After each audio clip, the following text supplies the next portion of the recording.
بسم اللہ الرحمن الرحیم۔ یہ پہلا سوال ہے، کسی کے ساتھی نے کیا ہے کہ میں نے خود میں دمبا پالا ہے اور 1.5 سال کا ہو گیا ہے مگر 2 دندہ نہیں ہوا، کیا حکم ہے؟ ان الحمد للہ والصلاۃ والسلام علی رسول اللہ وبعد۔ دیکھیں، دین اسلام میں جانور ذبح کرنے کے لیے قربانی کے حوالے سے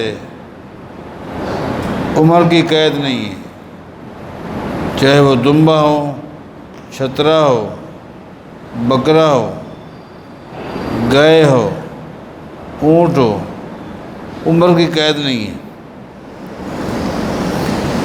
بلکہ دوندا ہونا شرط ہے، دوندا ہونا۔ بعض جانور ٹھنڈے ہوتے ہیں، بہت دیر کے بعد دوندے ہوتے ہیں، بعض گرم ہوتے ہیں، جلدی ہو جاتے ہیں، جس طرح انسانوں میں آپ دیکھتے ہیں۔ بعض گرم طبیعت کے ہوتے ہیں، چھوٹی عمر میں ان کو بلوغت ہو جاتی ہے، بعض بڑی بڑی عمر تک بلوغت میں نہیں پہنچتے۔ تو اسلام میں دوندا ہونا شرط ہے۔ ٹھیک ہے، آپ نے خود دمبا پالا ہے اور آپ کو پتہ ہے کہ وہ 1.5 سال کا ہو چکا ہے، لیکن اگر دوندا نہیں ہوا تو اس کا 1.5 سال کا یا 2 سال کا ہونا یہ کافی نہیں ہے۔ آپ اس کو بیچ دیں اور بیچنے کے بعد اس کے بدلے چاہے اتنا ہی ملے یا اس کے گوشت میں کم ملے یا زیادہ ملے، اس کا کوئی مطلب نہیں ہے، آپ دوسرا لے لیں اور دوندا ہی کریں۔ دوسرا سوال ہے کہ 3 بھائی ہیں اور سب کا اپنا الگ الگ کاروبار ہے، لیکن کھانا وغیرہ سب کا ایک ساتھ ہے، تو کیا ان کی طرف سے قربانی کافی ہوگی؟ اگر کاروبار الگ ہے تو پھر ان کو الگ الگ جانور ذبح کرنا پڑے گا، چاہے وہ بکرے کی شکل میں ہو یا حصے کی شکل میں ہو، اگر اللہ نے ان کو توفیق دی ہے۔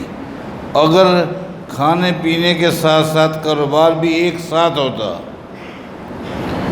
آمدن ایک ساتھ جمع ہوتی ایک ہی جگہ پر، تو پھر ایک ہی حصہ یا ایک ہی بکرا کافی ہو جاتا، لیکن معاملہ یہ ہے کہ کاروبار الگ الگ ہے، کاروبار ہے۔ اب کاروبار کی پوزیشن دیکھیں، اگر مضبوط پوزیشن ہے قربانی کر سکتے ہیں، الگ الگ کریں، صرف ایک ساتھ بیٹھ کر کھانا کھانے پر الگ الگ حصہ نہ کرنا یہ کافی نہیں ہے۔ اچھا، ایک سوال یہ ہے کہ قربانی کا جانور خریدنے کے بعد اس میں کوئی نقص آ جائے، اس کی ٹانگ ٹوٹ جائے یا کوئی نقص آ جائے تو اس کی قربانی کر سکتے ہیں؟ جانور خرید کیا تھا، بالکل صحیح تھا، اس میں کوئی عیب نہیں تھا، بعد میں اس کے اندر کوئی نقص آ گیا ہے، اگر تبدیل کر سکتا ہے تو وہ سب سے بہتر ہے، اگر نہیں کر سکتا، مشکل ہے، ناممکن ہے، مشکل ہے، تو کر سکتا ہے، اس لیے کہ جب خریدا تھا اس وقت اس میں کوئی عیب نہیں تھا۔ کسی جانور میں نر اور مادہ والی دونوں صفتیں پائی جائیں تو کیا اس کی قربانی ہو جائے گی؟ جی، کسی جانور میں نر اور مادہ والی دونوں صفتیں پائی جائیں،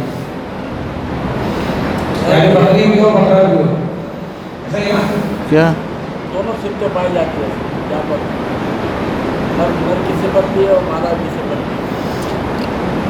کیا بولتے ہیں؟ ہیں؟ اس کو کرن بولتے ہیں آپ لوگ۔ کہتے ہیں کہ ایک جانور ہے جس میں دونوں صفتیں پائی جاتی ہیں، نر والی بھی اور مادہ والی بھی، تو ایسا جانور قربان کر سکتے ہیں۔ قربانی کے لیے چونکہ نہ نر شرط ہے نہ مادہ شرط ہے، اور یہ دونوں صفتیں جمع ہو گئی ہیں، عیب یہ نہیں ہے، کچھ بھی نہیں ہے، آپ کر سکتے ہیں۔ شرط یہ ہے کہ جو اسلام نے قیود بتائی ہیں وہ ان پہ پوری ہیں، تو محض یہ دونوں صفتوں کے جمع ہونے سے یہ کوئی عیب نہیں ہے۔ تقلید اور اتباع میں کیا فرق ہے اور دونوں میں کیا معنی ہے؟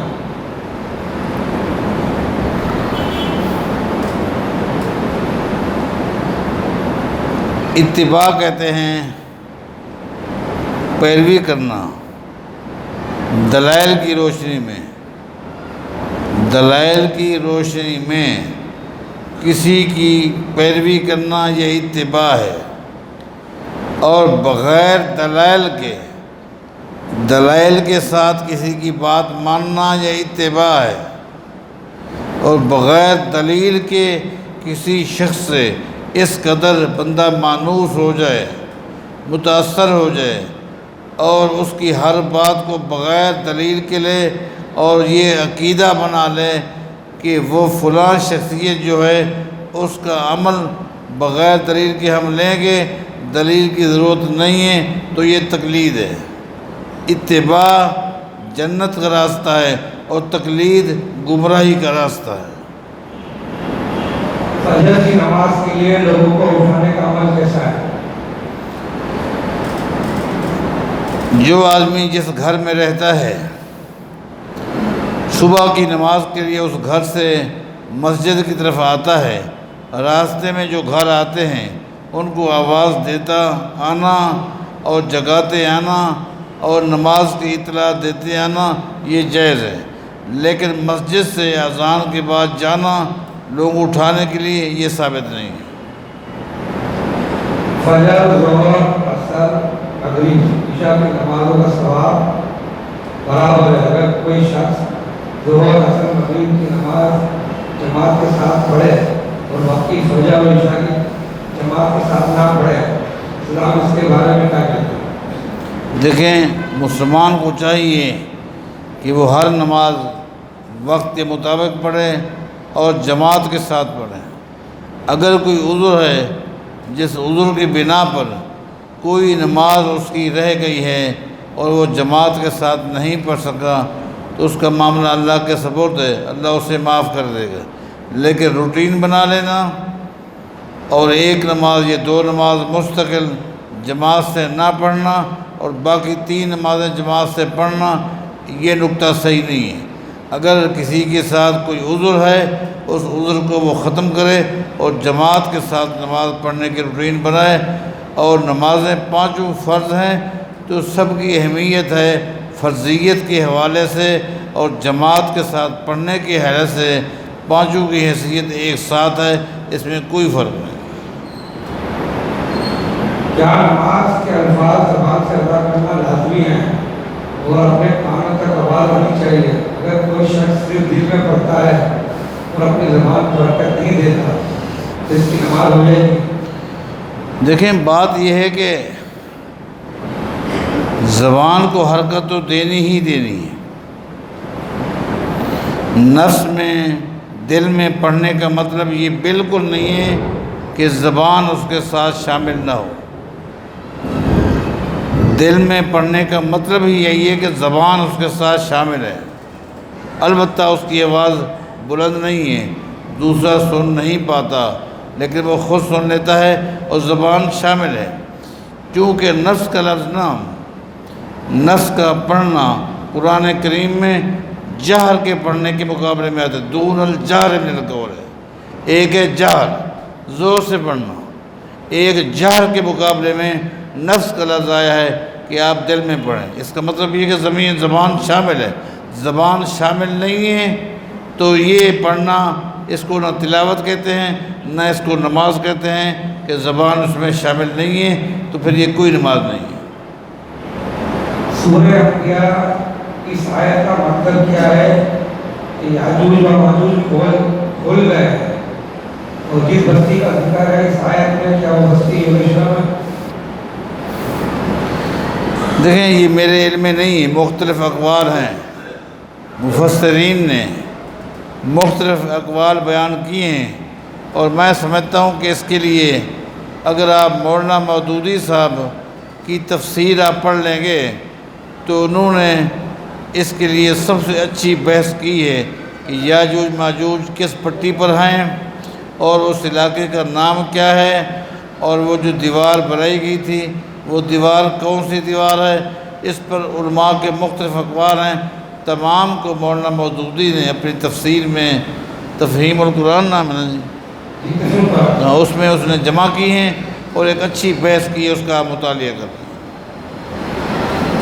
سوال یہ ہے کہ نظر اللہ اور نیاز حسین کے بارے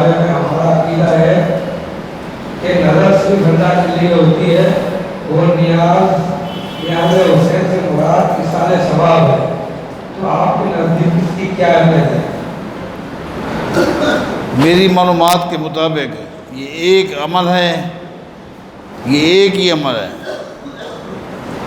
نظر، نیاز اور منت، یہ ایک ہی عمل ہے۔ نظر عربی کا لفظ ہے، نظر عربی کا لفظ ہے، نیاز فارسی کا لفظ ہے، اور منت اردو کا لفظ ہے۔ نظر، نیاز، منت یہ ایک ہی عمل ہے اور صرف ایک اللہ کے لیے، چاہے اس کو آپ نظر کا نام دیں، نیاز کا نام دیں یا منت کا نام دیں، ایک ہی عمل ہے اور صرف اللہ کے لیے، اللہ کے علاوہ کسی اور کے لیے جائز نہیں ہے۔ صدقہ کرنا افضل ہے، کون سا صدقہ افضل ہے؟ بکرا ذبح کر کے گوشت تقسیم کرنا یا کسی غریب کی مالی مدد کرنا؟ دیکھیں، صدقہ جو کہ ایک نفلی عمل ہے، یہ بالکل اس کے اندر افضل کون سا ہے؟ افضلیت کو دیکھنے سے پہلے آپ یہ دیکھیں کہ جس قبیلے پر، جس شخص پر، جس گھر پر آپ صدقہ کرنا چاہتے ہیں، اس کو ضرورت سب سے زیادہ کس چیز کی ہے؟ کپڑوں کی ہے، راشن کی ہے، کھانے پینے کا مسئلہ ہے یا گوشت کا مسئلہ ہے؟ آپ صرف یہ دیکھیں کہ جن کے لیے آپ نے صدقہ کرنا ہے، جن پر صدقہ آپ نے خرچ کرنا ہے، ان کو ضرورت جس چیز کی ہے اسی چیز کو آپ ان پر خرچ کریں اور وہی افضل ہے۔ حدیث میں آتا ہے کہ جو شخص والدین کو محبت کی نگاہ سے ایک مرتبہ دیکھے گا تو اسے ایک مقبول حج کا ثواب دے گا۔ کیا والدین مشرک ہو تب بھی؟ جی، کیا والدین مشرک ہو تب بھی؟ یہ روایت ہے، ہم جیسے کم علم والے لوگ بھی بیان کر دیتے ہیں کہ والدین کو ایک مرتبہ دیکھنے سے حج کا، عمرے کا ثواب ہے۔ اگرچہ اس روایت میں کلام ہے، اگر کلام والی بات کو ہٹا کر جو مسئلہ مجھ سے پوچھا گیا ہے، اگر والدین مشرک ہو تو چونکہ اس حدیث میں یہ قید نہیں ہے کہ والدین مومن ہوں، چونکہ دنیاوی زندگی میں والدین کے ساتھ ہمدردی کرنے کے لیے دین کی، اسلام کی، ایمان کی قید نہیں ہے۔ قرآن کریم نے واضح کہہ دیا ہے، قرآن کریم میں وَإِن جَاهَدَاكَ عَلَىٰ أَن تُشْرِكَ بِي مَا لَيْسَ لَكَ بِهِ عِلْمٌ فَلَا تُطِعْهُمَا وَصَاحِبْهُمَا فِي الدُّنْيَا مَعْرُوفًا۔ اگر ماں باپ آپ کو مشرک بنانا چاہیں تو ان کی بات نہیں ماننی، لیکن آگے کیا کہا؟ وَصَاحِبْهُمَا فِي الدُّنْيَا مَعْرُوفًا، دنیا کے معاملات میں پھر بھی آپ نے ان کا ساتھ دینا ہے۔ تو دنیا کے ساتھ، دنیا میں ہمدردی کرنا، محبت سے پیش آنا، اخلاق سے پیش آنا، اس کے لیے مسلمان یا کافر یہ کوئی قید نہیں ہے۔ ذی الحج کا چاند نظر آتے ہی 13 ذی الحج تک تکبیرات جاری رکھنی چاہیے۔ برائے کرم اس حدیث کا حوالہ اور سند واضح کریں۔ امام شوکانی نے بڑی اچھی بحث کی ہے، نیل العطار، اس کے اندر آپ اس بحث کو دیکھیں، بڑے دلائل جمع کیے ہیں اور دلائل کے ساتھ ساتھ ترغیب بھی دلائی ہے کہ ان اذکار کی، ان کلمات کی کیا فضیلت ہے اور یہ کیا مبارک کلمات ہیں۔ خاص طور پر سبحان اللہ، الحمدللہ، اللہ اکبر، اللہ اکبر، یہ کلمات امام شوکانی فرماتے ہیں ان کی جو فضیلت ہے اس کی ایک وجہ یہ بھی ہے، یہ چاروں کلمات قرآن کریم میں ہیں اور چاروں کلمات قرآن کریم سے ہی لیے گئے ہیں جو ایک دعا کی شکل میں ہے۔ اس میں عقیدہ بھی ہے، عمل بھی ہے اور فکر بھی ہے۔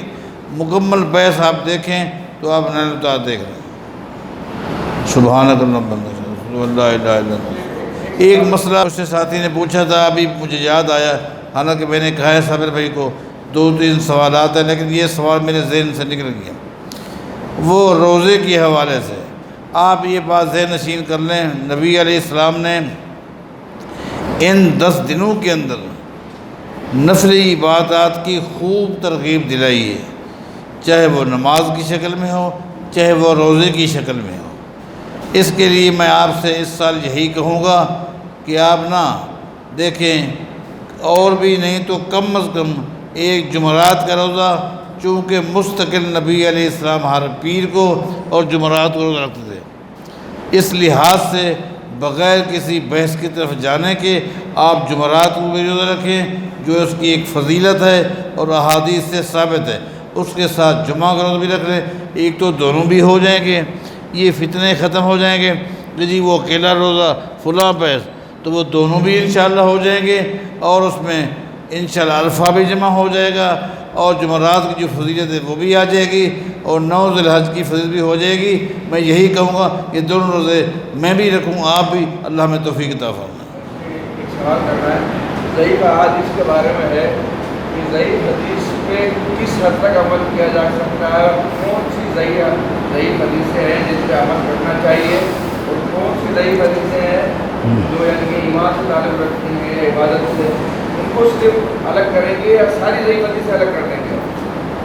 دیکھیں، بات یہ کہ ساتھی کا سوال ہے کہ ضعیف احادیث میں سے کون سی حدیثیں ہیں جن کو ہم عمل میں لیں گے، عقیدے میں لیں گے، کن کو ہم سائڈ پہ کریں گے۔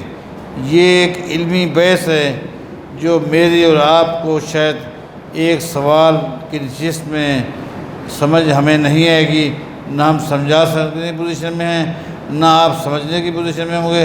ہم سب ایک ہی کیٹیگری کے لوگ ہیں۔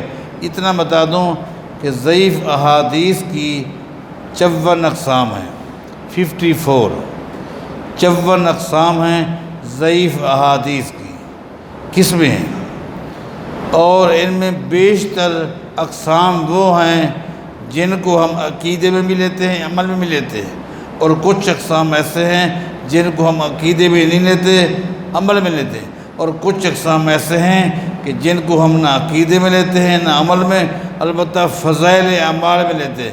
کچھ ضعیف احادیث ایسے ہیں جن کو ہم فضائل اعمال میں بھی نہیں لے سکتے۔ اس کی ایک مکمل بحث ہے، اور الحمدللہ اب تو کافی انقلاب آ چکا ہے ہمارے اس حلقے سے، ہمارے بہت سارے بچے ماشاءاللہ عالم فاضل بن چکے ہیں، بن رہے ہیں۔ اگر یہاں کے نمازیوں سے ان کے ساتھ